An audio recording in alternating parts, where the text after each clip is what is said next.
C'est fini, plus de peur que de mal. Finalement, contrairement à ce à quoi on s'attendait, le général Ibrahima Baldé n'a pas chargé Toumba, au contraire, il blanchit Toumba. Et dans cette vidéo, nous vous en faisons le point, suivez.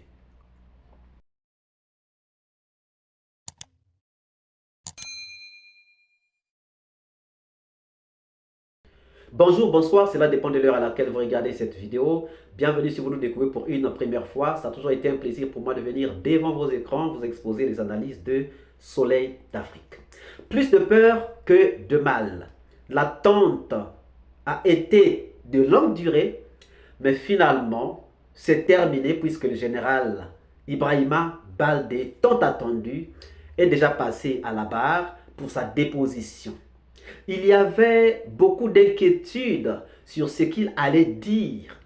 Nous nous sommes posé beaucoup de questions vu ses rapports avec Dadis Camara comparés à ceux qu'il entretenait avec Toumba. Pour rappel, le différend entre Toumba et le général Ibrahima Baldé.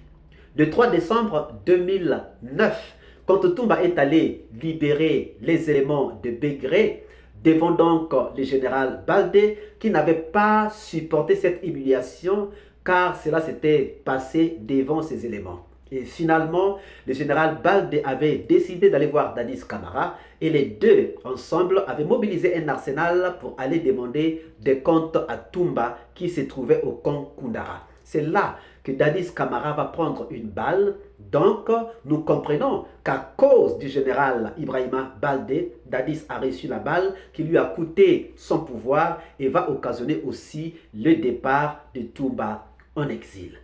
Dans une de nos vidéos, nous avons même dit que le général Baldé était redevable de Dadis Camara, non seulement pour sa nomination en tant que patron de la gendarmerie par Dadis, mais aussi pour la balle qu'il a fait prendre à Dadis Camara et aussi le pouvoir qu'il lui a fait perdre. Mais que le général Baldé pouvait avoir des comptes à demander à Toumba pour cette humiliation du 3 décembre 2009. Avec le passage donc, de C.C. Raphaël à la barre, qui a expliqué le film de Koundara, le général Baldé n'a pas cessé de recevoir des critiques de part et d'autre. Nous avons craint que le général Baldé puisse charger Toumba pour lui faire payer donc cette humiliation. Maintenant, le général Baldé a parlé. A-t-il enfoncé le commandant Toumba?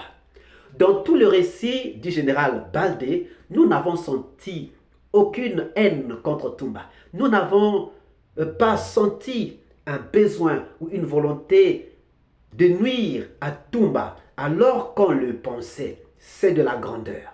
Nous avons donc basé notre analyse sur quelque chose de grand qui a été prononcé par le général Baldé pendant qu'il est en train d'expliquer la situation.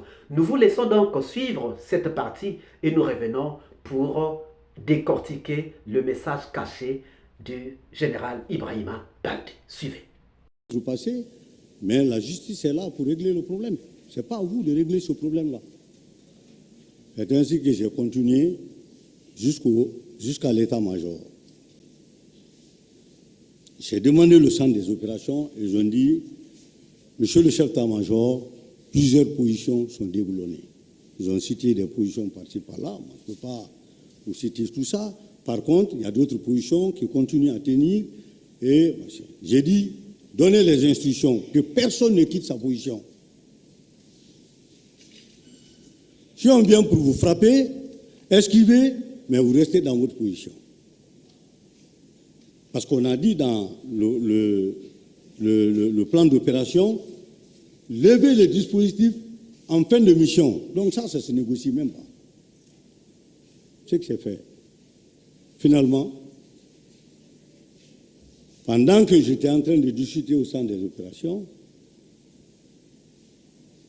il y a l'officier de garnison qui monte, c'est le chef d'état-major, venez vite. On a envoyé des gens qui sont blessés. J'ai dit ce qu'il dit, ah, j'ai reconnu Jean-Marie. Il dit, Jean-Marie, il est blessé, il est là. Il dit, il n'est pas seul, hein, il y a d'autres. Il dit, alors descendons. On descend, je viens les trouver à Langue. Chidia, Jean-Marie, Moutar Diallo et Lucien Fall. Jean-Marie qui me connaissait un peu, et que je connaissais aussi en tant que doyen, il dit, Chidia, mon frère, tu peux rire maintenant, on est sauvés. J'ai dit, mais vous venez d'où? Jean-Marie a dit, on était au stade. J'ai dit, c'est là-bas où ça vous est arrivé? Il dit, oui. J'ai dit, d'accord. Pour le moment, comme je vois le sang, levez-vous. Dr Nyakoy était là, qui était le médecin-chef de la gendarmerie. On avait une infirmerie au niveau du PM2, dès que vous sortez de l'état-major, juste en face du ministère de l'administration du territoire. Le PM2 était là, avec cette infirmerie. C'est là-bas on les a envoyés pour les soigner. En fin de soins, le médecin a dit à l'officier que j'avais désigné que si on ne les enlève pas ici, malgré qu'ils ont reçu certains soins, mais ce n'est pas bon. Pendant ce temps, j'ai reçu des informations pour dire qu'il y a un groupe qui voulait venir pour les libérer de la gendarmerie. J'ai dit, mais c'est quel groupe ça? On dit non, on ne sait pas, mais on a entendu les gens dire qu'ils vont venir, que même vous, on va vous agresser. J'ai monté un dispositif de sécurisation du PM2. Mais puisque le médecin-chef avait dit que ce n'était plus bon de les conserver là-bas, on a nettoyé le sang, tout et tout, les premiers soins sont terminés, il fallait les envoyer automatiquement à la clinique Pasteur. Ce qui a été fait. Et finalement... Vous venez donc de suivre le général Ibrahima Baldé parler donc de la situation du 28 septembre 2009. Mais il y a une partie qui va beaucoup nous intéresser. Vous avons fait écouter cette partie, cet extrait, pour que nous puissions rentrer dans l'esprit de l'analyse de notre question posée. Le général Baldé a-t-il enfoncé Toumba? Déjà, il faut noter que quelque part, un des leaders a dit à l'autre, en voyant le général Baldé, nous sommes sauvés, ne crains plus rien. Ça, c'est un leader qui l'a dit. Parmi les leaders que Toumba a déposés, donc, à la gendarmerie, à l'état-major de la gendarmerie, il y a un leader qui a dit à l'autre, Baldé est là, nous sommes sauvés, ne crains plus rien. Cette phrase sous-entend que les leaders se sont rassurés, être en sécurité dans les mains du général Ibrahima Baldé. On peut donc supposer que le général Ibrahima Baldé était quelqu'un sur qui les leaders pouvaient compter, contrairement à Toumba qui leur inspirait la crainte. Maintenant, revenons sur ce que le général Baldé dit.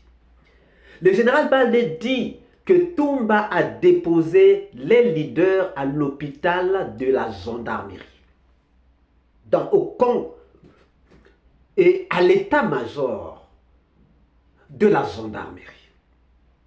Donc Toumba avait les leaders en main. Il avait les leaders entre ses mains. Il pouvait faire de ses leaders ce qu'il voulait ou ce qu'il pouvait, puisque personne ne pouvait s'échapper. Ils étaient dans sa voiture. Cependant, au lieu de leur faire du mal, Toumba les a protégés, comme l'a indiqué le général Hansman Kamara dit Bafoué. Au lieu de leur faire du mal, Toumba les a emmenés à l'hôpital. Après les menaces de Marcel, Toumba les a finalement emmenés à l'infirmerie de la gendarmerie, à l'état-major de la gendarmerie, pour les mettre en sécurité. Toumba n'était donc pas un bourreau pour ses leaders, mais plutôt un protecteur, un refuge. C'est clair. Dans cette partition aussi, le général Baldé dit que ses leaders avaient été emmenés par le commandant Toumba. Il cite même Jean-Marie Doré, ce qui vient mettre donc la lumière sur les mensonges de Tchegboro qui disait avoir sauvé tous ses leaders parce qu'il croyait que Toumba n'allait pas être là pour dire que c'était lui qui avait donc sauvé les leaders. C'est clair. Donc, le général Baldé donne raison à Toumba et retire la raison à Tchegboro. C'est clair. Le général Baldé ajoute que pendant qu'il était avec les leaders, il recevait des informations disant qu'un groupe de gens s'apprêtait à descendre sur place pour venir régler les comptes avec ses leaders et qu'ils allaient même agresser le général Ibrahima Baldé.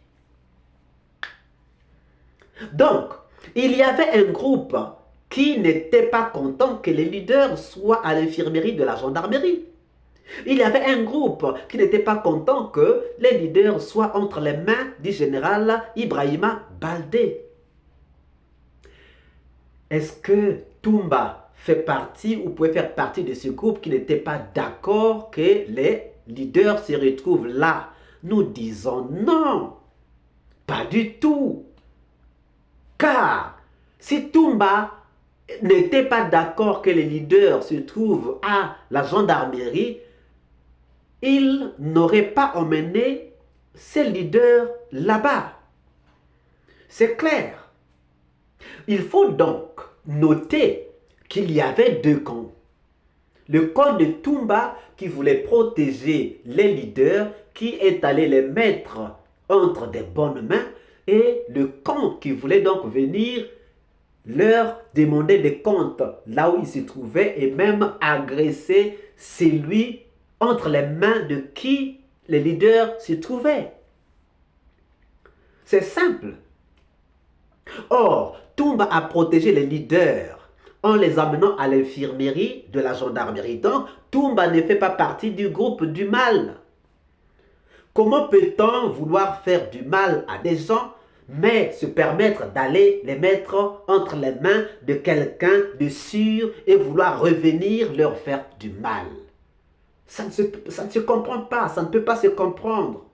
Nous ne sommes pas dupes, nous réfléchissons, nous avons un cerveau. Nous n'avons pas les cerveaux des moineaux, mais nous avons les cerveaux des humains. Le camp qui voulait faire du mal aux leaders, c'est le camp des assaillants qui sont allés au stade faire payer aux leaders. Donc Toumba ne peut pas faire partie de l'axe du mal et donc du coup Toumba n'était pas à la tête de ces bérets rouges qui ont massacré donc des gens au stade. C'est simple. Comment vous avez une mission de frapper les gens, mais Toumba prend ces gens, les emmène ailleurs, les met en sécurité, et vous pensez que c'est Toumba qui était à la tête de ces assaillants? Ça ne se comprend pas. C'est impossible. Maintenant, usons de notre cerveau pour réfléchir. Pas des émotions, pas des on-dit. Examinons, analysons. Nous ne sommes pas des oiseaux, nous sommes des humains avec une capacité de réflexion, de raisonnement. Maintenant, une question. Que pensez-vous du général Baldé? A-t-il enfoncé Toumba comme on le pensait avant, comme on le craignait? Ou encore, il a sauvé, blanchi, dédouané Toumba? Nous attendons vos réponses dans les commentaires. Si cette vidéo vous a plu, ne manquez pas de laisser vos pouces bleus, de commenter et de partager. Si vous n'êtes pas encore abonné, nous vous prions de bien vouloir vous abonner et surtout de ne pas manquer d'activer la cloche de notification afin d'être averti à temps réel de toutes nos prochaines publications. Quant à moi, je vous dis à très bientôt pour une nouvelle capsule. Ciao!